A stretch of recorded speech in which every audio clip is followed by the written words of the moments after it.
Bonjour à tous, bonjour à toutes. Donc aujourd'hui, je vais revenir sur la victoire de Rafa face à Nick Kyrgios en finale du tournoi de Pékin. Victoire 6-2, 6-1. Un match assez particulier parce qu'on était parti pour avoir un match extrêmement serré puisque jusqu'à 3-2 Nadal, service Kyrgios, on n'avait que des jeux accrochés.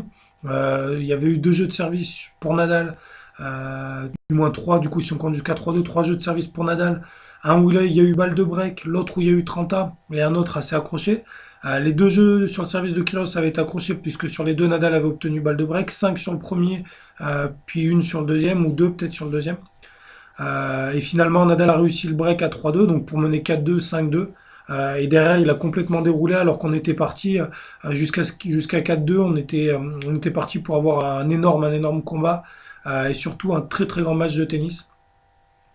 Donc évidemment, je vais revenir sur l'incident dont beaucoup de monde parle, un peu trop à mon goût, qui est cette balle de break en faveur de Nick Kyrgios. Donc il y a balle de break en faveur de Nick Kyrgios et il y a une erreur d'arbitrage en la défaveur de Kyrgios ou en la faveur de Nadal. Vous voyez ça comme vous voulez. Euh, Ce qui se passe, c'est que Kyrgios fait un revers très puissant dans la diagonale. L'arbitre l'annonce faute.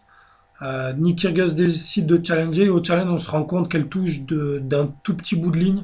Il doit y avoir 1 ou 2 millimètres, peut-être 3, mais pas beaucoup plus. Et Kyrgios peut se sentir lésé. Le point n'était pas fini puisque je vous rappelle quand même que le revers à ce moment-là n'est pas gagnant puisque Nadal remet la balle dans le court et qu'après il y a encore un coup à faire. Bon, c'est un coup droit assez facile. Mais bon, on ne sait pas. Est-ce que Nadal aurait réussi le passing? Parce que Nadal s'arrête en attendant le out du juge de ligne. Voilà, on n'a pas revu spécialement les images pour savoir est-ce que vraiment Nadal aurait pu tirer le passing, pas tirer le passing. Voilà, c'était le tout premier jeu du match. C'était le tout premier jeu du match. Il y avait 0-0. Donc voilà, dire que c'est le tournant du match, que c'est le point le plus important du match, comme n'a cessé de le répéter Séverine Beltram euh, pendant les commentaires, faut arrêter. Si ça arrive à 5-5 dans le troisième set, je veux bien, mais là ça arrive à 0-0. À 0-0, 30-40. Derrière, on me dit que oui, que Kyrgios, il a complètement dégoupillé. C'est n'importe quoi. C'est pas vrai du tout. Si Kyrgios, c'est un argument qui aurait été valable si Nadal avait fait le break dans la foulée. Sauf que Nadal, il fait pas le break dans la foulée. Il se passe exactement 30 minutes entre cette erreur d'arbitrage et le break de Nadal. On peut pas dire que c'est une erreur qui a eu une incidence immédiate, immédiate. Surtout qu'on sait absolument pas ce qui sera arrivé. Est-ce que Kyrgios aurait confirmé son break dans la foulée? On ne le sait pas.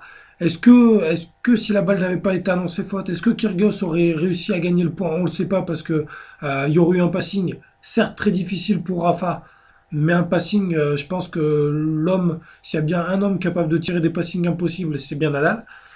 Donc voilà. Donc moi, ça me fait un peu rigoler, surtout que j'ai vu pas mal de réactions sur Twitter, parlant du fait que Nadal était toujours avantagé dans les matchs et tout. Euh, Sincèrement, c'est le genre de truc qui me fatigue un peu. Les erreurs d'arbitrage qui ont une réelle influence sur un match de tennis, il y en a assez peu aujourd'hui avec le challenge. Euh, c'est marrant parce que c'est un truc dont tout le monde parle quand ça désavantage, quand ça avantage Nadal, mais personne en fait un scandale quand ça désavantage Nadal. Par exemple, et je vais vous donner un exemple tout simple, la défaite contre Gilles Muller. Quand Gilles Muller a 9 partout dans le cinquième, il y a une erreur d'arbitrage énorme, mais énorme. Balle de break pour Nadal, deuxième balle. Nadal met son retour, fait un très très bon retour. L'arbitre annonce faute. Nadal avait engagé l'échange de très bonne manière, il avait pris l'échange à son compte. L'arbitre annonce faute, le Muller challenge, la balle était bonne, on rejoue le point, Nadal prend 3 aces. À ce moment-là, ceux qui ont vu le match et qui sont un minimum honnêtes savent très bien qu'à l'échange, sur la fin de match, Nadal était largement supérieur à Muller. On sait pas ce qui serait arrivé. Est-ce que Nadal aurait gagné le point, pas gagné le point, je sais pas. Mais des erreurs d'arbitrage qui ont été en la défaveur de Nadal, je peux vous en trouver plein. Rien que de mémoire, je peux vous en citer une contre Soderling en 2010. Et c'est que des trucs, vous pourrez vérifier sur Internet. Wimbledon 2010 contre Soderling. Cédric Moury qui se trompe, qu'il y a une balle qui est annoncée faute, qui est challengée par Soderling. Au lieu de faire replay the point, il donne balle de break à Soderling. À ce moment-là, il y a un 7-0. Ça fait un 7-0, balle de break. Je me rappelle d'une erreur d'arbitrage de Carlos Bernardes contre Thomas Berdych au Masters en 2010, toujours en 2010, où il y a une balle qui est annoncée out de Berdych. Berdych challenge et elle est annoncée et elle était bonne. Au lieu de donner replay the point, il donne point à Berdych, ça fait balle de break pour Berdych. Sauf que Nadal, il avait été sur la trajectoire et que le coup de Nadal était dans le cours. Donc énorme erreur d'arbitrage. Toujours le même Carlos Bernardes. Toujours contre Thomas Berdych. Australian Open 2012 ou 2013, je sais plus. C'est l'année où Nadal perd en 5h53 contre Djoko. Dans le tie-break, euh, dans le tie-break du premier set, Nadal perd le premier set sur une erreur d'arbitrage énorme. Il y a un coup droit de Berdych qui est faute. Nadal entend out dans le public. Il s'arrête, il lève le bras, il demande le challenge. L'arbitre lui dit non, non, on challenge pas. La télé, à ce moment-là, Eurosport montre les images du hockey. La balle était faute. Ça aurait dû faire balle de 7 pour Nadal, ça fait balle de 7 pour Berdych. Nadal perd le premier set. Donc les erreurs d'arbitrage, là c'est juste de mémoire, sans y réfléchir, je viens de vous en trouver 3 ou 4 qui sont énormes. Donc moi c'est un truc qui me fatigue un peu parce que s'il y a bien un sport où les erreurs d'arbitrage sont extrêmement minimes, c'est bien le tennis. Donc voilà, ça c'était pour le petit côté polémique. Après, j'ai pas parlé de l'attitude de Kyrgios. Moi, vous savez, tout le monde sait ce que je pense de Kyrgios. Je vais pas être vulgaire ou quoi que ce soit, mais tout le monde sait que c'est un joueur que je déteste et par son attitude et par ce qu'il montre sur le court. Donc voilà. Donc maintenant, on va revenir sur le jeu. Rafa a dit en conférence de presse que c'était son meilleur match de la saison sur terre battue, pardon, sur terre battue, pas du tout, sur dur. Moi, je suis complètement d'accord. C'est bien meilleur que ce qu'il avait fait à l'Australian Open. À l'Australian Open, Rafa s'en était sorti plusieurs fois au physique contre Zverev et contre Dimitrov. Contre Dimitrov, ça s'était vraiment joué à des détails. Mais là, il a vraiment fait un match exceptionnel. Il a complètement fait exploser Berdych, il a lu toutes les trajectoires au retour. Il a fait un vrai choix tactique de se mettre extrêmement loin sur première et sur deuxième. Il a été exceptionnel côté revers. Du fond du court, il a été monstrueux. Il a encore sauvé les 5 ou 6 balles de break qu'il a eu à affronter. Peut-être que j'en dis 5, mais peut-être qu'il n'y en a que 4.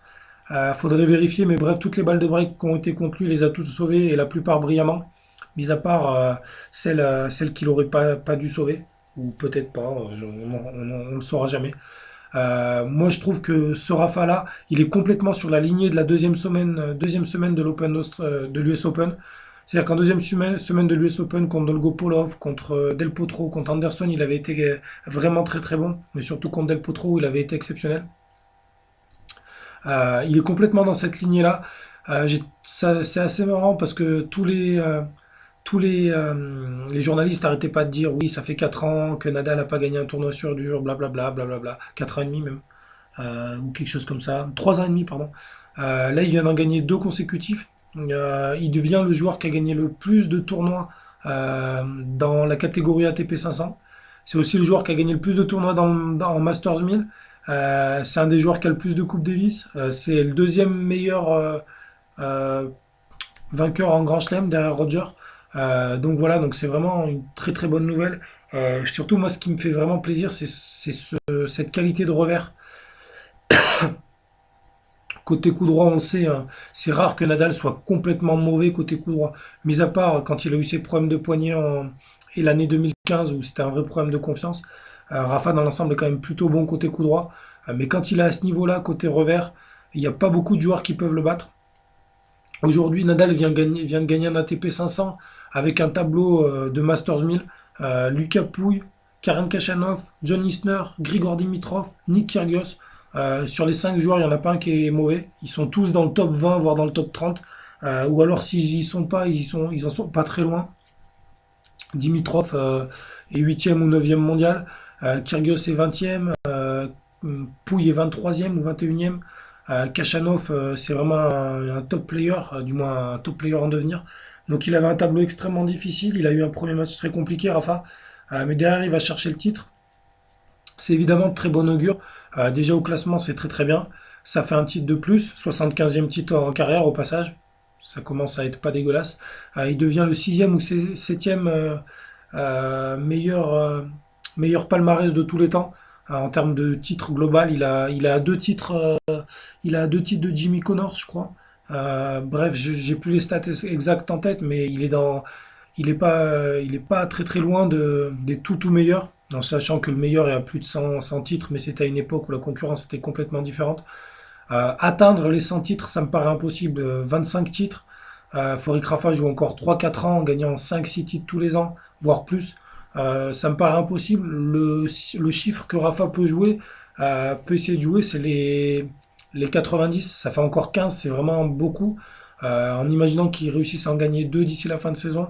Voilà, c'est le petit objectif qui peut se fixer.